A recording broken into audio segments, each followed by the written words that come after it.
Kung love talaga yung habol mo, utol, para respetohin ka, yes, para galangin ka, para mahalin ka ng insakto, is maghanap ka ng lalaki na karapat-dapat din para sa'yo. Hindi yung inuuto ka lang, hindi yung nililinlang ka lang.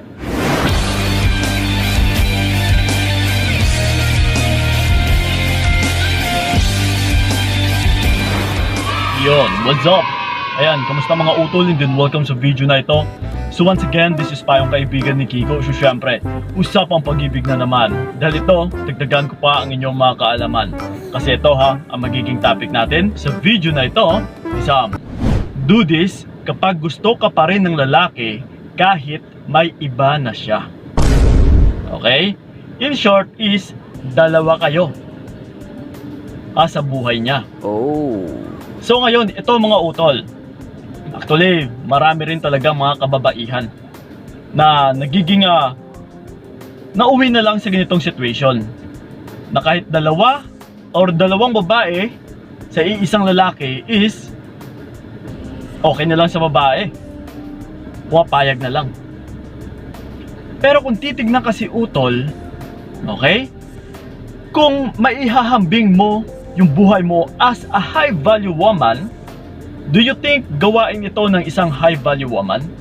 Napapatol sa isang lalaki kahit may iba na siyang babae? Or papatol ka sa lalaki na dalawa kayo yung babae niya? Ibig sabihin ay gawain po ito ng isang low value woman. So ngayon, kung pumapatol ka sa lalaki na kahit alam mo na may iba na siya, or let's say ikaw yung nauna, ikaw yung original, and then ngayon nakita mo is may iba na siyang babae na sumasama siya doon, palagi niya nga tinatagpo, nakikipagkita siya doon. So ngayon, kung papatol ka pa, kung mag-e-stay ka pa, talagang may ihahambing ka as a low value woman. Yes, utol. Kasi kung tatanungin is, walang-wala na ba? Hanggang dyan ka na lang ba? Diba? Kasi kung magiging kontento ka na, yan po ay gawain ng isang low value woman. Kontento ka na sa ganyan, kahit dalawa kayo. So kung titignan utol is, para nakakaawa naman. Na yung tipong parang kulang na lang is gisingin mo na, huy, gumising ka naman, dalawa kayo sa buhay niya. Papatol ka ba? Okay lang ba sa'yo yun? Ganyan na ba kababa yung buhay mo? Ganyan na ba kababa yung pagtingin mo sa iyong sarili? Kahit sabihin pa natin utol na mahal mo yung lalaki na ito, is hindi pa rin natin masasabi na mabubuo yung relationship ninyo kapag ikaw na lang yung nagmamahal. Yes, bakit natin nasasabi na ikaw na lang yung nagmamahal? Kasi kung mahal ka rin ng lalaki, is hindi niya magagawa na magmahal ng ibang babae or maghanap ng ibang babae. Yes. Kapag ramdam ng lalaki kasi utol na minamahal ka niya, is hindi niya talaga magagawa na maghanap pa ng iba. Konsyensya ito ng lalaki kapag minamahal ka niya and then maghanap pa siya ng iba. So ibig sabihin, kapag naghanap siya ng iba, is hindi ka po minamahal ng lalaking ito. So bakit ka pa magstay? Bakit mo pa ipagpatuloy yung pagmamahal mo sa kanya? So question, Kuya Kiko, kasi yes, minamahal ko nga siya, pero hindi naman ganun kadali na tanggalin ko kaagad yung pagmamahal ko sa kanya. Yes, totoo po yan. Pero again mga utol, hanggat maaari, umpisa pa lang sa ngayon, dahil alam mo na may iba na siyang babae, ay tanggalin mo na ng padahan-dahan yung pagmamahal mo sa kanya. Kaysa magstay ka pa, kaysa wala kang ginagawa, kaysa hindi mo tatanggalin yung pagmamahal mo sa kanya, kaysa mananatili ka pa rin sa kanya, kaysa ipinagsiksikan mo pa rin yung sarili mo sa kanya, kaysa naghihintay ka pa rin na baka magbago siya at saka babalik sa'yo. Oh no! Pero ganun pa man, pwede siyang bumalik sa'yo, pero paulit-ulit niya lang itong gagawin din sa'yo. Alam niyo ba na kung bakit may mga kababaihan din talaga na nag-e-stay pa sa lalaki na kahit may iba na? Is dahil po ito sa paglilinlang ng isang lalaki. which is manipulation or pagmamanipula. Dahil sa pagmamanipula ng lalaki, na kahit kung ano-ano na lang yung sasabihin niya sa'yo para maniwala lang yung isang babae, para mapapaniwala ka lang. Yes, Kuya Kiko, kasi ang sabi niya hindi niya naman daw mahal yun. Ako daw yung mahal niya eh.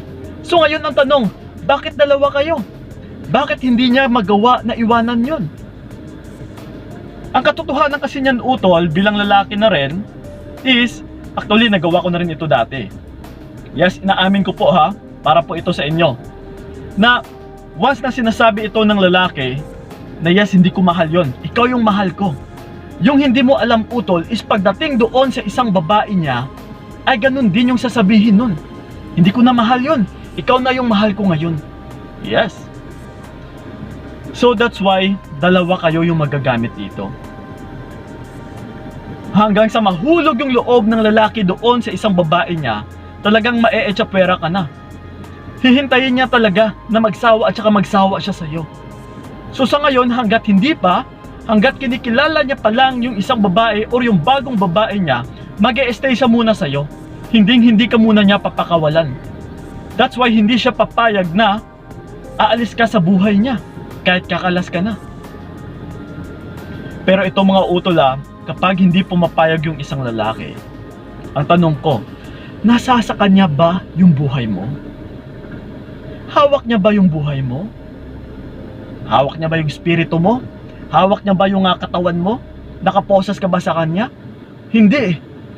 Ibig sabihin is, may magagawa ka kung gugustuhin mo. Nasa sayo talaga yung pinakasusi. So if I were you, utol, kapag dalawa kayo or dalawa na kayo sa buhay niya, umalis ka, magbawas ka, or ibawas mo yung sarili mo sa inyong dalawa na babae na kung sino man yung bago niya. Ikaw po yung magbawas. Tanggalin mo yung buhay mo sa kanya. Ipakita mo na hindi ka pipitsuging babae. Ipakita mo na hindi ka low value woman. Ipakita mo na high value woman ka. Na hindi ka makokontento sa ganitong setup. Na alam mo na niloloko ka na lang. Na alam mo na nililinlang ka na lang. Na alam mo na minamanipula ka na lang.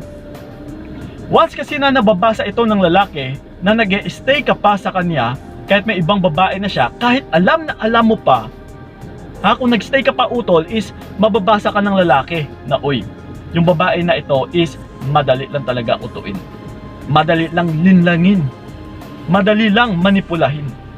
So payag ka nun, utol? Pinalaki ka na magulang mo ng sakto, na may paggalang sa sarili, may respeto sa sarili, para respetuhin din ng ibang tao.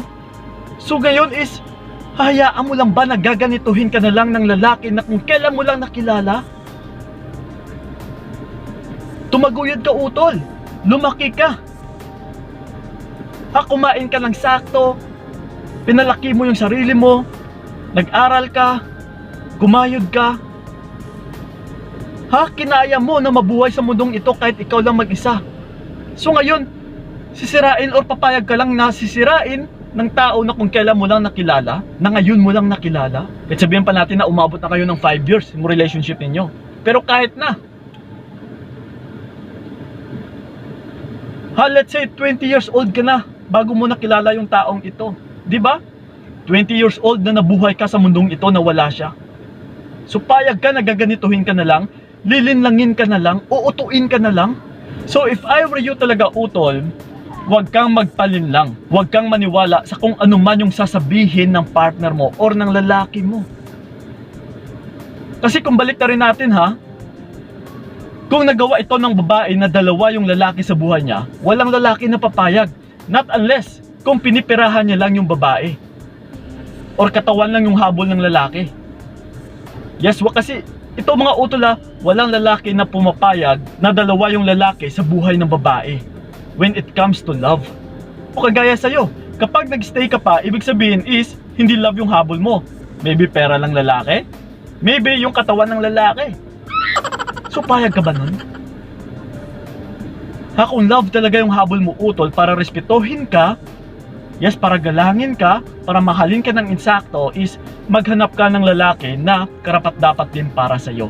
Hindi yung inuuto ka lang, hindi yung nililinlang ka lang. Ha, klarong-klaro na po yan. Once na may iba na siyang babae, it means hindi ka nare-respeto. Okay? So yun lang po mga utula, mahalin nyo po yung inyong sarili. So yun lang po, maraming salamat talaga. Ingat kayo, God bless and babush! Binigay ko lahat para wala kang masabi. Kaya nga